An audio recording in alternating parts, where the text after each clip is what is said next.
저는 성경을 보면은 예수님의 12제자 중에서 가룟 유다가 매우 똑똑했어요. 만약에 가룟 유다가 똑똑하지 않았다면은 예수님이 이 가룟 유다에게 재정을 맡기지 않았겠죠. 근데 지금 우리가 좀 생각해야 될 게 뭐냐면은 예수님 시대에는 글을 아는 사람들이 몇 프로였겠느냐? 저는 10% 미만으로 봅니다. 글을 아는 사람들이. 그러니까 100명 중에 글을 알고 쓰고 이런 분들이 한 10명밖에 안 된다 이거죠. 제가 그것도 굉장히 넉넉하게 생각해서 그런 거예요. 우리나라도 마찬가지예요. 우리나라도 지금부터 100년 전으로 거슬려 가면은 우리나라 사람들 중에 글을 읽고 글을 아는 사람이 몇 프로였겠느냐? 저는 20% 미만을 봅니다. 왜냐? 첫째는 되게 우리가 양반하고 상놈하고 갈랐잖아요. 신분을 갈랐잖아요. 그때 상놈한테는 글을 안 가르쳤어요. 또 남자와 여자를 갈랐다고요. 여자들한테도 글을 안 가르쳤습니다. 그렇기 때문에 100년 전으로 되돌아가서 우리나라에서 글을 아는 사람이 몇 프로느냐? 저는 20% 미만으로 본다 그 말이에요. 그러니까 예수님 당시에 가룟 유다는 소위 말해서 5% 안에 드는 사람이에요. 5%.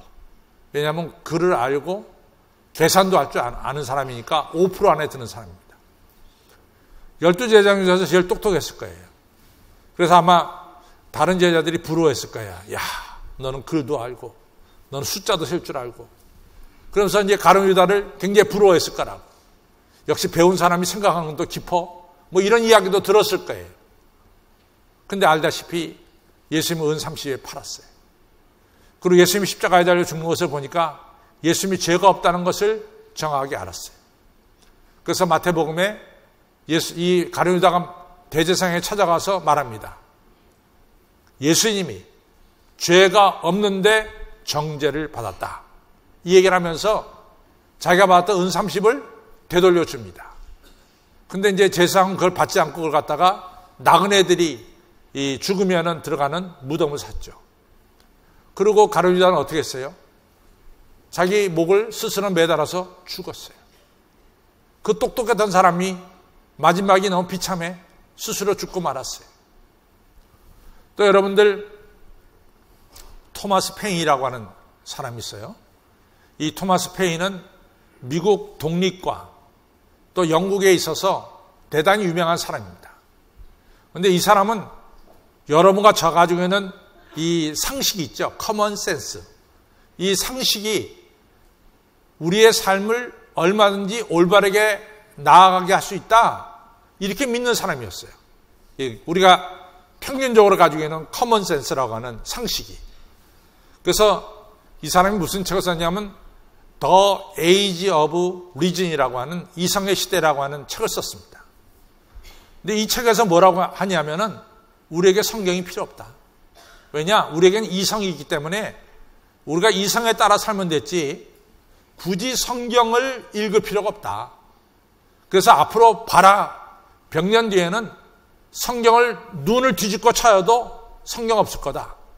그냥 고서적방에 가서 어느 구석에 가면은 먼지에 쌓여있는 성경을 발견하게 될 거다. 이 사람이 이렇게 호언장담하고 다녔어요. 왜냐하면 우리 인간이 가지고 있는 이 양식, 커먼센스하고 이성이 성경의 말씀보다 훨씬 더 앞선다. 이렇게 믿었거든요. 근데 이 사람의 말년이 정말 비참했습니다. 이 사람이 말년이 됐을 때 어느 누구도 이 토마스 페인을 찾아오는 사람이 없었어요. 이 사람은 아주 고독하게 자기 혼자서 병을 앓다가 고독하게 죽습니다. 그 사람 이름 그대로 페인이라고 이름 그 사람 토마스 페인 아니에요? 페인이 돼가지고 완전히 죽고 말았어요. 아주 비참하게 죽고 말았어요. 너무 고독하게 죽고 말았어요. 그 사람 죽으면서 이런 말을 했다잖아요. 내가 이성의 시대라는 책을 쓰지 않았어야 할 것이다. 잘못 썼다 이거죠. 이성이 사람을 올바르게 인도하는 게 아니다 이거죠. 또 유명한 얘기 있잖아요. 볼테르, 프랑스의 사상가죠. 볼테르는 뭐라 그랬어요? 기독교가 체계화되는데 수세기가 걸렸지만은 앞으로 50년 내에 기독교는 무너질 거다. 이렇게 호언장담했던 사람이 볼테르예요. 근데 볼테르가 어떻게 됐습니까? 그 죽자마자 그의 집을 제네바 성서공회가 그의 집을 샀어요.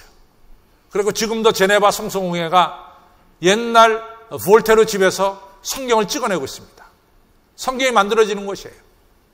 그리고 이 볼테르는 예수님도 안 믿었지만 천국과 지옥도 안 믿었어요.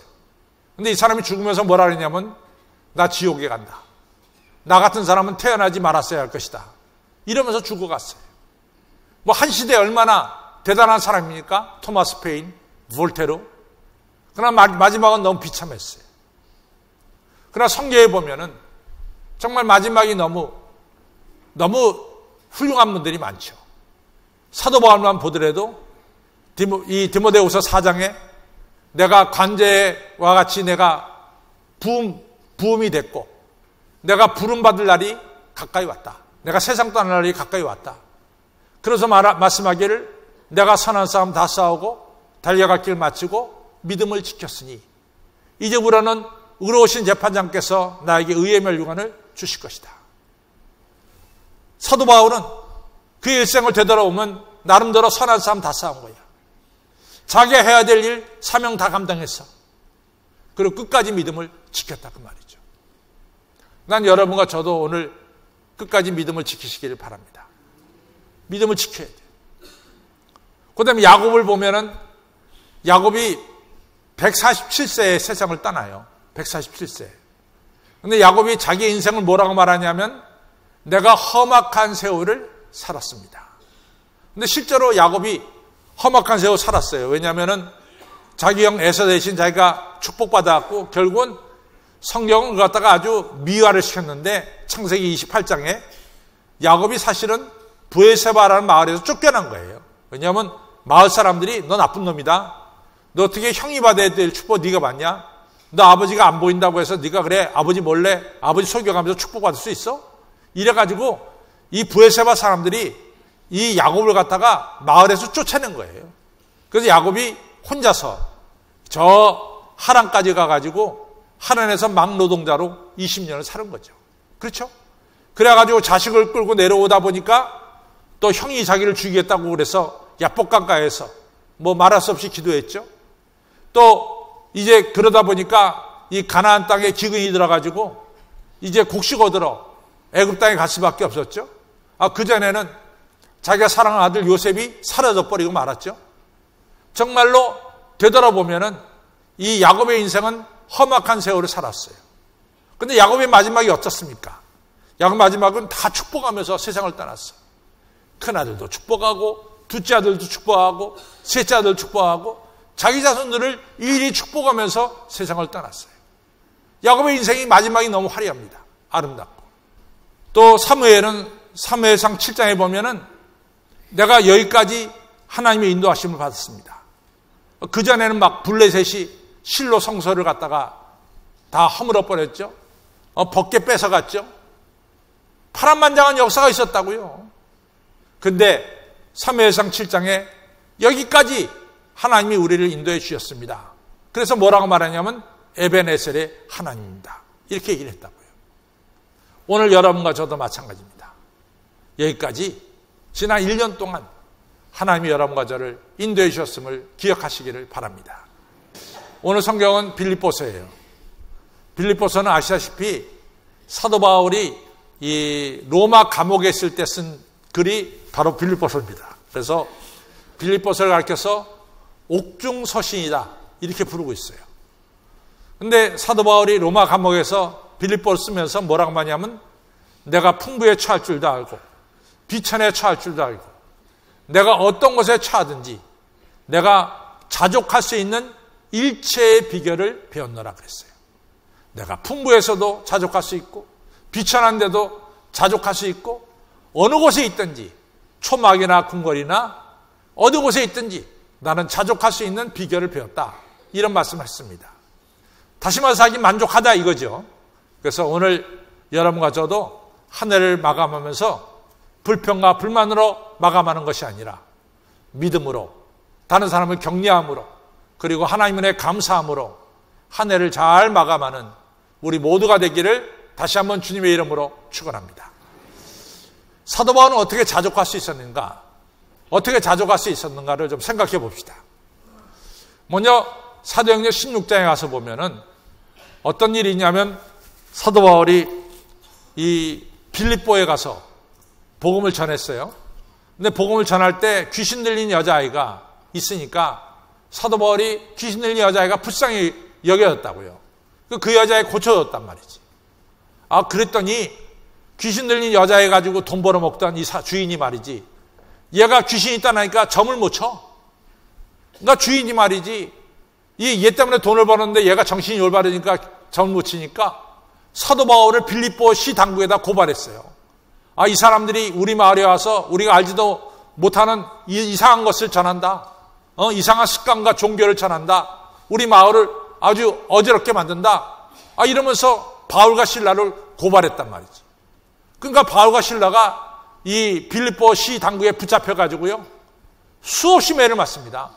엄청나게 매를 맞습니다. 실신했어요. 정신이 잃어가지고 던져진 것이 빌립보 지하 감옥이야. 근데 한밤중쯤 됐을 때 이 실신한 한 자리에서 바울과 실라가 깨게 되죠. 얼마나 억울하겠어. 선한이라고 이렇게 매 맞는 게 얼마나 억울하냐 말이죠. 근데 바울과 실라가 하나님을 찬양하는 것이 바로 사도행전 16장에 나옵니다. 빌립보 감옥에서도 억울한 매를 맞고서도 하나님을 찬양하는 거예요. 또 여러분들 고린도후서 12장에 보면 사도 바울에게 찌르는 가시가 있어요. 그렇죠? 그러니까 사도 바울이 얼마나 그게 안타까웠을 거예요. 하나님 아시죠? 제가 이방인을 위한 사도라는 걸. 제가 스페인도 가야 되고 제가 어디도 가야 되고 이 선교해야 되겠는데 너무 이 찌르는 가시가 아픕니다. 하나님 저 고쳐주셔야 됩니다. 이러면서 기도했다고요. 근데 하나님 그 기도 안 들어주셨어요. 안 들어주셨어요. 여러분들 여러분의 기도가 다 들어진다. 그렇게 생각하지 마세요. 예수님도 겟세마네 동산에서 이 잔을 내게서 지나가게 해달라고 기도했어요. 근데 하나님 안 들어주셨다고. 예수님께서 그 잔을 마셨단 말이죠. 그러니까 사도 바울도 이 찌르는 가시 없애달라고 기도했는데 하나님이 안 들어주셨어요. 이유가 있어요. 첫째는 네가 자고하지 않게 하려고 한다. 너 교만하지 말아야 돼. 찌르는 가시가 너를 겸손하게 만들어.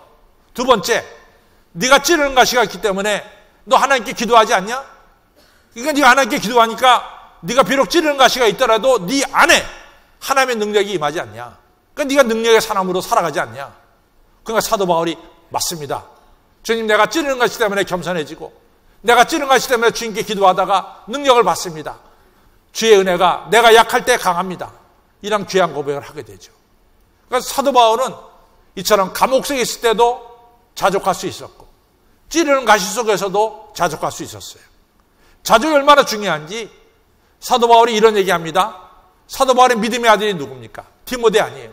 디모데 6장 6절에 디모데야, 네가 자족한다는 것은 네 경건 생활에 크게 유익이 되느니라. 그러니까 너 자족하기를 배워라 그랬어요. 근데 여기서 우리가 한 가지 짚고 넘어갈 게 있어요.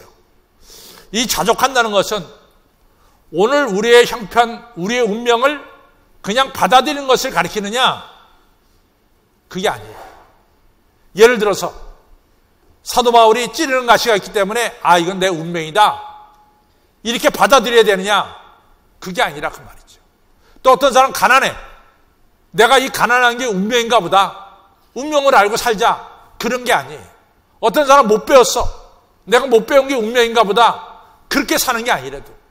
만약에 기독교가 그렇게 말한다면 현재 여러분들이 가지고 있는 것이 운명이라고 생각하고 살아가라. 그런다면 기독교는 아편이에요. 기독교는 공산주의가 말하는 아편이에요.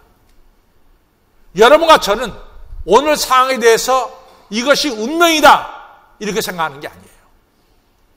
왜 우리가 자족하느냐? 우리가 질그릇이야. 쉽게 깨어질 수 있는 질그릇이야. 그런데 우리 질그릇 안에 누가 계세요? 예수 그리스도가 계신 거예요.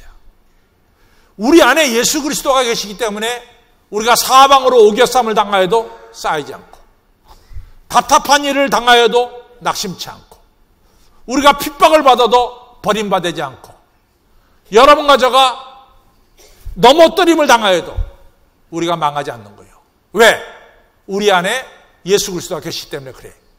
바로 이 얘기는 우리는 우리를 이 우겨쌈을 싸고 있는 우리 주변과 환경을 우리는 이겨낸다는 거야. 누구 때문에? 내 안에 들어있는 예수 그리스도 때문에. 우리를 답답한 일로 우리를 갖다가 낙심하게 만드는 이 답답한 일, 우리 주위의 환경을 우리는 이겨낸다는 거야. 여러분과 저를 핍박하는 우리 주위의 환경을 우리는 능히 이겨낸다는 거야. 왜? 우리 안에 예수 그리스도가 있기 때문에 그렇다고 말이죠. 그러니까 여러분과 저는 운명론자가 아니야. 여러분과 저는 우리 안에 예수 그리스도를 모셨기 때문에 우리 주변 환경을 능히 넘어설 수 있는 이런 능력의 사람이기 때문에 여러분과 저는 자족할 수가 있다. 그 말이요. 운명론자가 아닙니다.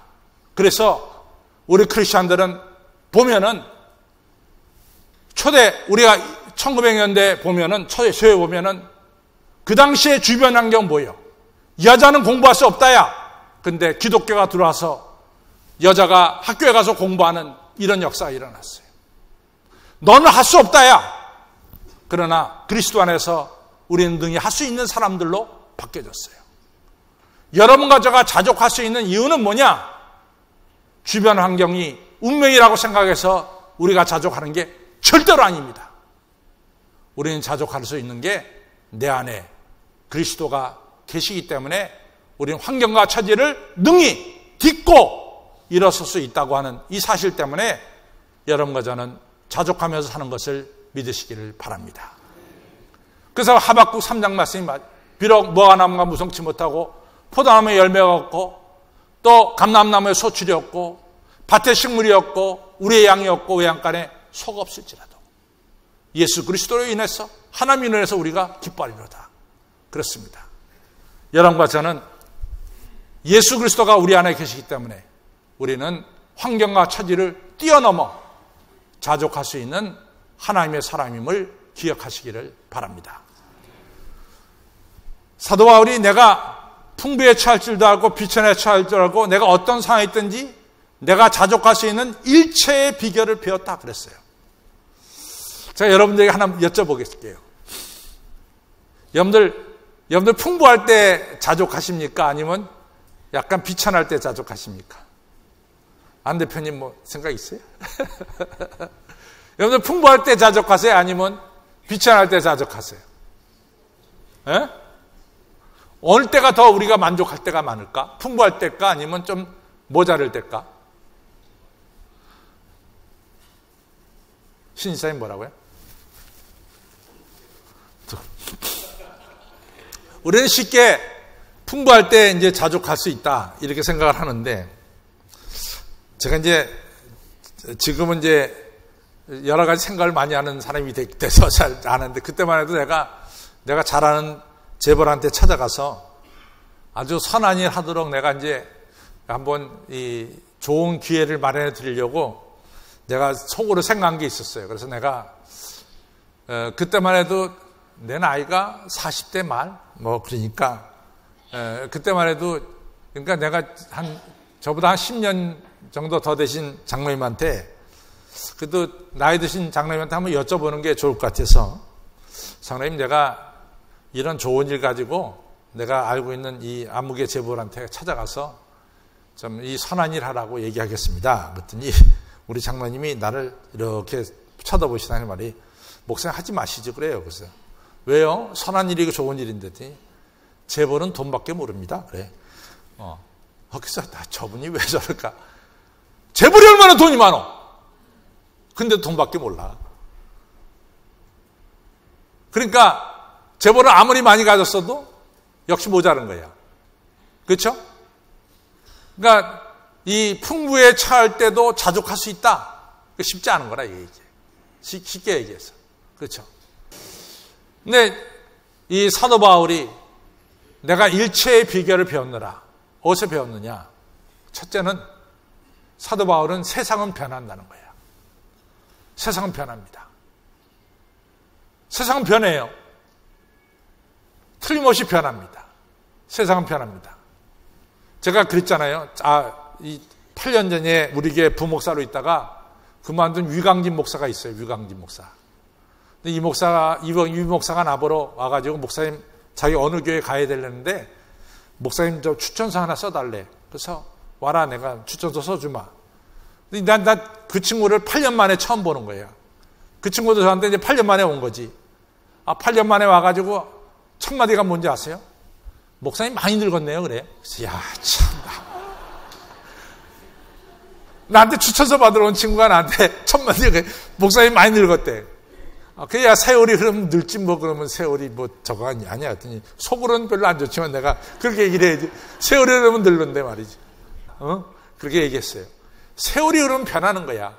안 변할 게 없어. 다 변해. 그렇죠. 그런데 하나님은 어제나 오늘이나 내일 동일하셔. 하나님은 안 변한다고. 안 변하는 하나님이 우리 안에 계시기 때문에 우리가 여러분과 저는 자족할 수가 있는 거죠. 그게 중요한 거예요. 또 한 가지, 하나님은 여러분과 저를 너무나 사랑하세요. 1년을 되돌아보면은 정말 모든 것이 합력해서 선을 이뤘어요. 잘 보세요. 내가 실수한 것도 많습니다. 내가 잘못 생각한 것도 많습니다. 그러나 결론적으로 볼 때 모든 것이 합력해서 여러분들에게 다 선이 됐다고. 하나님은 하나님의 자녀들, 하나님이 사랑하는 여러분과 저의 모든 한 일을 다 협력해서 선을 이루어 주시는 거예요. 오늘 이 일이 안 됐다고 가슴을 치면서 왜 일이 안 됐을까 그랬는데 일주일 지나 보니까 그게 안 된 게 너무 잘 된 거야. 안 된 게 너무 잘 된 거야. 안 됐기 때문에 오늘 내가 더 큰 것을 받을 수가 있게 된 거란 말이지. 하나님은 모든 것이 합력해서 여러분과 저에게 선을 이루어 주시는 하나님입니다. 분명한 것은 하나님은 여러분과 저에게 끊임없는 관심이 있다는 거야. 하나님은 여러분들에게 대해서 끊임없는 관심이 있어. 그래서 하나님 뭐라고 말씀합니까? 내가 너희들의 머리카락 수까지 세고 있다 그랬어요. 하나님 여러분과 저에 대해서 관심이 많아요. 그리고 중요한 것은 하나님의 관심의 목적은 뭐냐? 여러분과 저에게 유익을 주는 것이 관심의 목적입니다. 하나님은 여러분과 저에게 유익을 주시는 거예요. 그렇기 때문에 그 하나님이 우리 안에 계시기 때문에 우리는 풍부에 처하든지 비천에 처하든지 우리는 자족할 수 있는 하나님의 사람이 됐습니다. 자, 이제 결론은 뭐냐? 우리 안에 정말 이 질그릇 안에 예수님이 계시는가? 그걸 한번 살펴봅시다. 여러분들 안에 예수님 계세요? 그게 중요해요. 혹시나 예수님 잃어버리지 않았어요? 예수님 잃어버릴 수도 있어요. 전 누가복음 2장을 보면서 느끼는 게 예를 들어서 요셉에게 있어서 예수님이 어떤 예수님이야. 천사가 와서 일러준, 그래서 난 아들이 예수님 아닙니까? 마리아에게서 예수님은 어떤 아들이냐고. 처녀가 성령으로 잉태해서 난 아들이 예수님 아닙니까? 근데 그 예수님이 잃어버렸어. 유월절에 갔다 잃어버렸대도. 그래서 3일 동안 다시 찾아가지고 예수님을 찾은 거야. 요셉과 마리아가 예수님 잃어버릴 수 있냐고. 어떻게 생각해도 잃어버릴 수가 없어. 그게 어떤 아들인데. 근데 잃어버렸다. 그리고 찾았어요. 성전에가 찾았어요. 여러분들 예수님 잃어버리지 않았어요? 잘 생각해 보시기 바랍니다. 예수님 잃어버리지 않았냐고. 예수님 어디서 찾은지 아세요? 예수님 어디서 찾았어요? 성전에서 찾았다고. 오늘 여러분들 예수님 만나는 날이야. 여기서 예수님 만나는 날이야. 꼭 예수님 모시고 여러분과 저는 사도 바울처럼 믿음을 끝까지 지키시길 바랍니다. 야곱처럼 다른 사람 축복하며 살기를 바랍니다.